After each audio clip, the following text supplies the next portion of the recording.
প্রিয় দর্শক, আমাদের পররাষ্ট্র প্রতিমন্ত্রী মিস্টার হুমায়ুন কবির তার দ্বৈত নাগরিকত্ব নিয়ে একটা প্রশ্ন উঠেছে এবং এই প্রশ্নটা এখন আমার তো মনে হয় একটু লেজে গোবরে পরিস্থিতিতে পড়ে গেছে।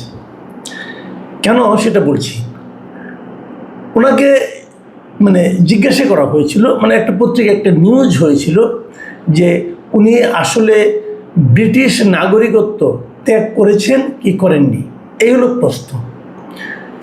এরকম একটা নিউজও হয়েছিল 23শে আগস্ট দৈনিক প্রথম আলোতে, এবং তার ঠিক দুদিন আগেই উনি আগে ছিলেন সরকারের পররাষ্ট্র বিষয়ক উপদেষ্টা, তারপর ওনাকে পররাষ্ট্র প্রতিমন্ত্রী হিসেবে নিয়োগ দেওয়া হয় এবং আমাদের যে রাষ্ট্রপতি মির্জা ফখরুল ইসলাম আলমগীর উনি দায়িত্ব নেওয়ার পরই প্রথম যে কয়েকজন মন্ত্রীকে মন্ত্রী এবং প্রতিমন্ত্রী শপথ পান, তার মধ্যে হুমায়ুন কবির সাহেব একজন।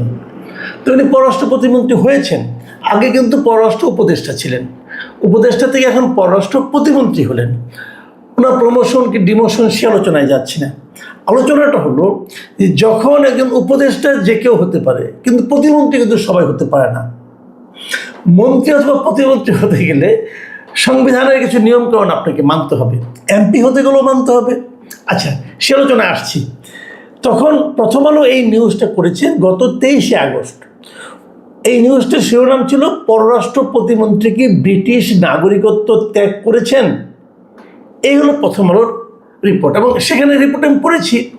উনি এই রিপোর্টে যে কথাগুলি বলা হয়েছে সেখানে কোথাও তাকে কোনো অবজ্ঞা করা হয় নাই, তাকে কোনো রকম তার ডিফেম করা হয় নাই। এরা কেবল একটা নিউজের মধ্যে একটা প্রশ্ন করেছেন। রিপোর্টে লিখেছেন মিস্টার সাইদুল ইসলাম। আমার কাছে রিপোর্টটা পড়ে আমার পছন্দ হয়েছে। উনি কি লিখেছেন আমি একটু আপনাদের পড়ে শোনাই। উনি এই পররাষ্ট্রমন্ত্রী সম্পর্কে লিখেছেন, এই পররাষ্ট্র প্রতিমন্ত্রী সম্পর্কে, সিলেটে জন্মগ্রহণ করলেও মাত্র 2.5 বছর বয়সে পরিবারের সঙ্গে হুমায়ুন কবির পাড়ি জমান যুক্তরাজ্যে। সেখানে তিনি বেড়ে ওঠেন, নেন উচ্চশিক্ষা। যুক্তরাজ্যের লেবার পার্টির রাজনীতিতে যুক্ত ছিলেন তিনি। এক পর্যায়ে যুক্তরাজ্যের নাগরিকত্ব নেন তিনি। পররাষ্ট্র প্রতিমন্ত্রী হওয়ার পর প্রশ্ন তৈরি হয়েছে হুমায়ুন কবির বিদেশি নাগরিকত্ব ত্যাগ করেছেন কি না। উনি যে যুক্তরাজ্যে গিয়েছেন জন্মের পর 2.5 বছর বয়সে, তারপর থেকে উনি যুক্তরাজ্যেই আছেন, ইংল্যান্ডে আছেন আর কি। এবং সেখানে থাকাকালীন তো ওখানকার নাগরিকত্ব নিয়েছেন, এত বছর ধরে এখানে আছেন। ভদ্রলোক কিন্তু ভালোভাবে বাংলাও বলতে পারেন না, দেখলাম তো। উনি সিলেটি বলতে পারেন আর ইংরেজি বলতে পারেন। যাই হোক, তবুও তাকে আমার দরকার। আমার সরকার প্রধান ওনাকে উপদেষ্টা বানিয়েছেন, এবং উপদেষ্টা বানানোর পর উনি কী কী কাজ এর মধ্যে করেছেন সেগুলো আমরা টুকটাক দেখেছি। যাই হোক, সে আলোচনায় আর আমরা যেতে চাচ্ছি না। সরকার যখন গঠন হলো ফেব্রুয়ারি মাসের 17 তারিখে, তখন ওনাকে সরাসরি এই প্রধানমন্ত্রীর পররাষ্ট্র বিষয়ক উপদেষ্টা বানানো হলো।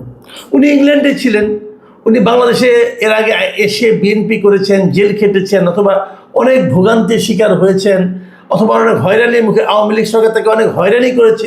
এ ধরনের কোনো খবর আমরা আসলে জানি না, এবং এই ভদ্রলোককে আগে কখনো আমি ওইভাবে নামও কখনো শুনিনি। দলের জন্য ওনার কত বিশাল অবদান সেটাও অবশ্য আমার জানা নেই। যাই হোক, তারপরেও প্রধানমন্ত্রী মনে করেছেন, যে কোনো কারণে হোক, যে এই ভদ্রলোককে ওনার দরকার দেশের পররাষ্ট্র মন্ত্রণালয়কে অথবা পররাষ্ট্র বিষয়ক নানা কর্মকাণ্ডকে গতিশীল করার জন্য।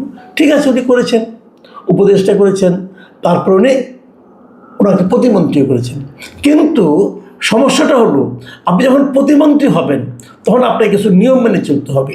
আমাদের সংবিধানের 56(2) অনুচ্ছেদে যেটা বলা হয়েছে সেটা আপনারা বোঝার চেষ্টা করেন। সেটা হলো যে আমাদের যদি কাউকে আপনি মন্ত্রী করেন, যেমন যে সংসদ সদস্য সে তো মন্ত্রী হতে পারছে, কিন্তু যিনি সংসদ সদস্য নন এমন কাউকে মন্ত্রী করলে তাকে বলা হবে টেকনোক্রেট মন্ত্রী। এবং যদি কেউ টেকনোক্রেট মন্ত্রী হন, যাকে বানান আপনি, তাহলে তাকে কিন্তু সংসদ সদস্য নির্বাচিত হওয়ার ক্ষেত্রে যে যে যোগ্যতা লাগে সেই যোগ্যতা তার থাকতে হবে। সেই যোগ্যতা করে কি? সেই যোগ্যতা হলো, সেই যোগ্যতাটা আপনি পাবেন আমাদের এই সংবিধানেরই 66(2) গ অনুচ্ছেদে। সেখানে স্পষ্ট করে বলা হয়েছে যে কোনো ব্যক্তি সংসদ সদস্য বা এমপি নির্বাচিত হওয়ার এবং পদে থাকার অযোগ্য হবেন যদি তিনি কোনো বিদেশি রাষ্ট্রের নাগরিকত্ব অর্জন করেন কিংবা কোনো বিদেশি রাষ্ট্রের প্রতি আনুগত্য ঘোষণা বা স্বীকার করেন। মানে উনি যদি কোনো বিদেশি রাষ্ট্রের আনুগত্য ঘোষণা করেন বা স্বীকার করেন কিংবা ওই দেশের নাগরিকত্ব গ্রহণ করেন তাহলে উনি এমপি হতে পারবেন না, মানে এমপি ইলেকশনই করতে পারবেন না। তাহলে যে লোক এমপি ইলেকশন করতে না পারবেন, আমাদের এই সংবিধানে বলা হয়েছে 56(2) অনুচ্ছেদে যে তিনি মন্ত্রীও হতে পারবেন না, টেকনোক্র্যাট মন্ত্রীও হতে পারবেন না। তাহলে প্রশ্নটা দাঁড়াচ্ছে হুমায়ুন কবির সাহেব বিদেশের অন্য কোনো দেশে, বাংলাদেশের বাইরে অন্য কোনো দেশের নাগরিকত্ব গ্রহণ করেছেন কিনা এবং অথবা ওই দেশের প্রতি কোনো ধরনের আনুগত্য ঘোষণা বা স্বীকার করেছেন কিনা। সিম্পল কোশ্চেন, কিন্তু এই প্রশ্নটাই প্রথম আলো করেছেন। এই প্রশ্নের জবাব যদি এই প্রশ্নটা ওনাকে দেওয়া হয়, ওনাকে যখন রিপোর্টটা করেন তখন ওই রিপোর্টে বলা হয়েছে ওনারা বারবার ওনার সাথে মেসেজ পাঠিয়েছেন, ফোন করার চেষ্টা করেছেন, যোগাযোগের চেষ্টা করেছেন, পারেননি, মানে উনি ফোন ধরেননি অথবা প্রশ্নের জবাব দেননি। গতকালকে যেটা হলো, একটা অনুষ্ঠানে উনি ছিলেন, সেখানে সাংবাদিকতাকে এই প্রশ্নটাই করেছে যে আপনি একটা মানে বলা হয়েছে আপনি মানে এই পত্রিকায় বলা হয়েছে যে আপনি ব্রিটিশ নাগরিক অথবা নাগরিকত্ব আপনার আছে, এখন সেই নাগরিকত্ব কি আপনার এখনও আছে নাকি নেই, নাকি আপনি ত্যাগ করেছেন? উনি সেই প্রশ্নের কোনো সরাসরি জবাব দেননি। উনি কি বলেছেন? উনি বলেছেন আমি বাংলাদেশি। ওকে বাংলাদেশি, সমস্যা তো নাই। আপনি বাংলাদেশি কি বাংলাদেশি না এটা তো প্রশ্ন নয়, প্রশ্ন হলো যে আপনি ব্রিটিশ নাগরিকত্ব ত্যাগ করেছেন কিনা। তারপরে উনি এক পর্যায়ে যে বলেছেন যে এটা নিয়ে কে নিউজ করেছে, কার এত জ্বালা, তখন উনি যে প্রথম আলো যেহেতু নিউজটা করেছে উনি দেখেছেন নিশ্চিত, এবং সেটা নিয়ে উনি ওই দিকে তীর্যকভাবে উনি কথা বলেছেন। এবং ওই ওনার যে বলার ভঙ্গি আমরা ভিডিও দেখেছি, আপনারা নিশ্চয়ই দেখেছেন, বলার ভঙ্গিটা ভাই শোভন না। উনি যে খুব ঠান্ডা মাথায় খুব ভদ্র ভাষায় জবাবটা দিয়েছেন, আমার কাছে অন্তত তা মনে হয়নি, বরঞ্চ আমার কাছে উদ্ধত বলতে পারেন, অথবা কিছু কিছু ক্ষেত্রে একটা অশালীনও মনে হয়েছে আমার কাছে উনি যেভাবে একটা পত্রিকাকে অ্যাটাক করেছেন। ভাই কে নিউজ করেছে এটা তো ইম্পর্টেন্ট না, নিউজ যে কেউ করতে পারে। বুঝলাম আপনি প্রথম আলোকে ইঙ্গিত করেছেন, বলেছেন 1-11 জ্বালা আবার যে উঠছে তারা ওই ধরনের কাজ করতে, সবই মানলাম। আপনি প্রথম আলোকে অ্যাটাক করেন ভাই, আমার কোনো আপত্তি নেই, কিন্তু আপনি প্রশ্নের জবাবটা দেন। কে আপনাকে আপনার সম্পর্কে বললো সেটা ইম্পর্টেন্ট না, কি বললো সেটা ইম্পর্টেন্ট। আপনি যদি একটা এমন কিছু কাজ করেন যেটা নাকি আমাদের সংবিধান বিরোধী, যেটা নাকি আমাদের আইন বিরোধী, যদি তেমন কোনো কাজ আপনি করেন, সেই কথাটা যে কেউ বলুক, ধরা যাক একজন ইবলিশ বলেছে, ধরলাম, তবু আপনাকে তো জবাবটা দিতে হবে ভাই। আপনি কেউ করলেন, জবাব দিলেন না, না দিয়ে উল্টা আক্রমণ করলেন এবং কেমন যেন করলেন। আপনার এই যে মুভমেন্টগুলো, মানে আমার কাছে মনে হলো না যে একজন প্রতিমন্ত্রী অথবা বিশেষ করে একজন পররাষ্ট্র প্রতিমন্ত্রী, ডিপ্লোম্যাট, যিনি নাকি বিদেশের সঙ্গে হ্যান্ডেল করবেন, এইভাবে আচরণ করতে পারে। আমার কাছে খুবই ছেলে মানুষের আচরণ মনে হয়েছে। যা হতে পারে, হয়তো উনি এটাকেই তার টাইপ বলে বর্ণনা করতে চাচ্ছেন, আমার কোনো আপত্তি নেই, কিন্তু আপনি জবাবটা কোথায়? উনি জবাব দিলেন না। এরপরে দেখলাম অনেককে নানাভাবে ইনিয়ে বিনিয়ে, সরকার আইনমন্ত্রীকেও দেখলাম নানাভাবে ইনিয়ে বিনিয়ে উনি বলার চেষ্টা করেছেন যে উনি আইন মেনেই শপথ নিয়েছেন, হ্যান নিয়েছেন, তেন নিয়েছেন। ভাই এত কথা তো শুনতে চাই না। আইনমন্ত্রীকে জিজ্ঞেস করো, ভাই আপনি এত আলাপের দরকার নেই তো, স্ট্রেট বলেন যে উনি ব্রিটিশ নাগরিক নয়, সমস্যা এটুকু বললেই তো হয়ে যায়। এত সিম্পল এক শব্দের উত্তর যে আমি ব্রিটিশ নাগরিক না, হয়ে গেল। কিন্তু এরকম মুসলামুচি করছেন কেন? মুসলামুচি সবাই করছেন কেন? এই জায়গাটাতেই আমার আপত্তি। আপনারা জানেন প্রিয় দর্শক, আমি শুরু থেকেই, অনেকদিন আগের থেকেই একটা বিষয় নিয়ে আমি বারবার আমি বলে আসছি, সেটা হলো যাদের দ্বৈত নাগরিকত্ব আছে, ডুয়েল সিটিজেনশিপ আছে, অথবা যাদের বিদেশে দিনের পর দিন অবস্থানের সুযোগ আছে, তাদেরকে দয়া করে আল্লাহ আস্তে তাদেরকে দেশের কোনো গুরুত্বপূর্ণ নীতি নির্ধারণী পদে বসিয়ে না। এটা আমি বারবার বলি, কেন বলছি সেটাও বলি। আমি এটা অন্তর্বর্তীকালীন সরকারের সময় বলেছি, আমি এমনকি ডক্টর ইউনূসের দ্বৈত নাগরিকত্ব নিয়ে প্রশ্ন তুলেছি। আমি বলেছি এই যে আলী রিয়াজ, মনির হায়দার, এদেরকে আপনি নিয়ে আসছেন, এরা তো কেউ দেশে থাকবে না, কেউ থাকে নাই। কিন্তু একটা বিদেশি নাগরিককে দেওয়া হয়েছিল আমার দেশের সংবিধান রচনা করার জন্য। আছে ওই লোক এখন এই দেশে থাকে। এরা তো ভাই অতিথি পাখি। আমরা মাঝে মাঝে বলি না যে অতিথি পাখি আসে, আমাদের এখানে খায় দায়, মোটা তাজা হয়, তারপরে একসময় ফুরুত করে উড়ে চলে যায়। এবং এটা সমস্যাটা কোথায় সেটাও বলি। সমস্যাটা কিন্তু আমরা দেখেছি, আমরা আওয়ামী লীগ আমলে দেখেছি। এখন আওয়ামী লীগের অনেক মন্ত্রীরা কিন্তু এখন বিদেশ চলে গেছে। তারা কেউ কি না খেয়ে আছে? কেউ না খেয়ে নাই।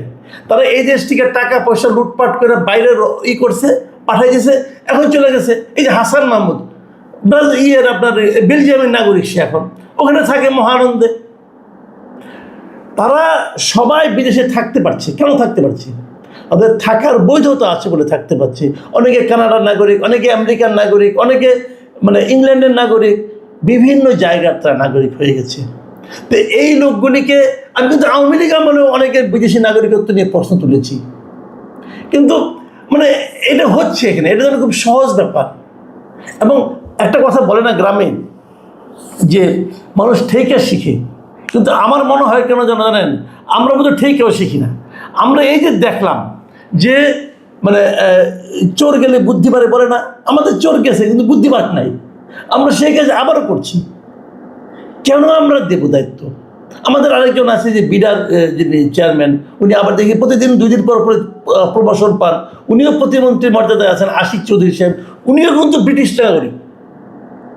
তো আমার দেশে বৈদেশিক বিনিয়োগের আমদানির জন্য আমাকে ব্রিটিশ নাগরিকের উপর নির্ভর করতে হবে কেন? কেন করতে হবে? আমার দেশে আর লোক নাই।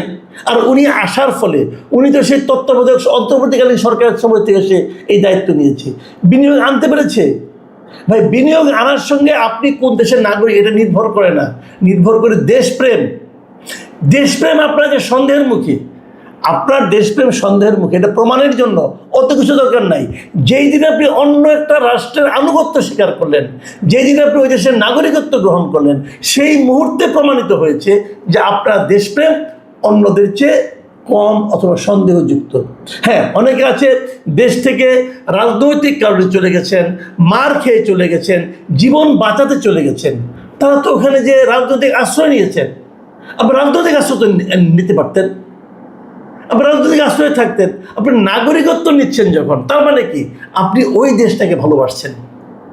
আপনি আপনার দরিদ্র, দেখতে কুৎসিত সেই মাকে ত্যাগ করে কোনো একজন সুন্দরী মহিলাকে এখন মা ডাকা শুরু করেছেন, ধনাঢ্য সুন্দরী মহিলাকে মা ডাকা শুরু করেছেন। আপনি খুব চালুমাল, কোনো সন্দেহ নাই। কিন্তু আমার আপনাকে দরকার নাই রে ভাই, দরকার নাই। এই জায়গাটায় শক্ত হতে হবে। পৃথিবীর অনেক দেশ আছে, আমি কিন্তু যারা দ্বৈত নাগরিক তাদেরকে কিন্তু আমি অবহেলা করছি না, তাদের ব্যাপারে আমার কিন্তু কোনো আপত্তি নাই। ভাই, আমার নিজের 2 ভাই আছে আমেরিকার নাগরিক, কাজে আমি ওটা আপত্তি করছি না। আমার 2 ভাইকে কি আমি খারাপ বলি নাকি? খারাপ বলি না। তারা এই দেশের জন্য কি তারা কোনো কন্ট্রিবিউশন করতে পারবে না? পারবে, কন্ট্রিবিউট করবে, তাদের কন্ট্রিবিউশন থাকবে। অনেক লোক আমার দেশে বিদেশ থেকে টাকা পাঠাচ্ছে, তাদের অর্থ দিয়ে কিন্তু আমরা চলছি, এটাতে আমার কোনো আপত্তি নাই। কিন্তু আমার প্রশ্ন হলো, ওই রকম লোককে দেশের গুরুত্বপূর্ণ নীতি নির্ধারণী পদে বসানো যাবে না। ওনারা আসবেন, ব্যবসা বাণিজ্য করবেন, এখানে ইনভেস্ট করবেন, আমার কোনোটাতেই কোনো আপত্তি নাই। ওনাকে আমরা পুরস্কৃত করব, কোনো সমস্যা নাই। কিন্তু ওনাকে মন্ত্রী এমপি বানানো যাবে না। উনি হয়তো ভালো, কিন্তু এই সুযোগে অন্যরা যে সুযোগ নিচ্ছে, কিছু ধান্দাবাদ লোক যে সুযোগ দিচ্ছে, এটা থামানোর জন্য এটা প্রয়োজন। তো আমার পররাষ্ট্র প্রতিমন্ত্রী উনি তো জবাব দেন না, উনি মুসলামসি করেন। এত তেনা পেঁচানোর তো দরকার নাই ভাই। আপনি স্টেট হয়তো বলে দেন যে আমি ব্রিটিশ নাগরিকত্ব ত্যাগ করেছি, হয়ে গেল, হয়ে গেল। আর বলতে গেলে সত্য মিথ্যা বের করা কিন্তু জটিল কিছু না, কাজেই উনি বলতে পারছেন না। এটা নিয়ে সমস্যা। আমি সরকার প্রধানকে বলবো, আপনি যদি ওনাকে ভালোবাসেন, ওনার মতামত দিতে চান, তাহলে উপদেষ্টাই রাখতেন। অথবা যদি উনি আসলেই ত্যাগ করে থাকেন, নিশ্চয়ই আপনাকে বলেছেন, তাহলে ওনাকে বলেন যে উনি যে ব্রিটিশ নাগরিকত্ব ত্যাগ করেছেন সেই প্রমাণপত্রটা জাতির সামনে তুলে ধরুক। কিন্তু মনে রাখতে হবে, সেই ত্যাগ করার কাগজ কিন্তু 21 তারিখের আগে হতে হবে, কারণ উনি 21 তারিখে শপথ নিয়েছেন। এখন ত্যাগ করলে হবে না, আগে ত্যাগ করেছেন কিনা পারলে ব্যাকডেটে দেখান। তো ব্রিটিশের আইনে ব্যাকডেটে দেখানো কতটা সহজ হবে আমি বলতে পারবো না। প্রিয় দর্শক, আমরা আশা করব এই বিতর্কের অবসান অথবা নিরসন খুব শিগগিরই হবে। এখন এ পর্যন্তই। আল্লাহ হাফেজ।